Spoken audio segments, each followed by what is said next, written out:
নির্বাচন কমিশন তাদের নিরপেক্ষতা হারিয়েছে। নির্বাচন কমিশন একটি দলের পক্ষ নিয়ে তাড়াহুড়া করে আইন মন্ত্রণালয়ের মতামত চেয়ে, কিন্তু মতামত না নিয়ে আমাদের লিগ্যাল নোটিশ পাওয়ার পরে তাড়াহুড়া করে এই গ্যাজেটটা পাবলিশ করে দিয়েছেন। তারপরে মাননীয় আদালত গতকাল আমাদের শুনানি মুলতবি করে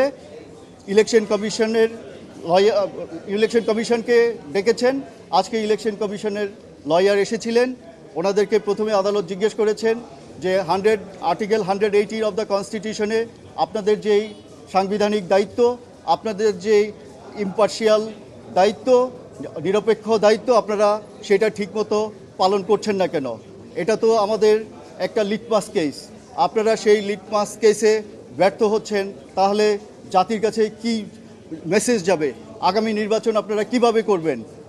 আপনারা কনস্টিটিউশনাল দায়িত্ব পালন করতে ব্যর্থ হয়েছেন। আদালত আরও বলেছে যে এত বড় বিল্ডিং করে রেখেছে কি শুধুমাত্র হাওয়া খাওয়ার জন্য নাকি? আপনাদের তো দায়িত্ব আছে, আপনারা জনগণের ইলেকশনের রাইট এনশিওর করবেন। মাননীয় আদালত এরকম অবজারভেশন দিয়ে আজকে মোকদ্দমাটি নিষ্পত্তি করে দিয়েছেন। আমরা আশা করব ইলেকশন কমিশন যথাশীঘ্র এটার বিরুদ্ধে আপিল দায়ের করবে।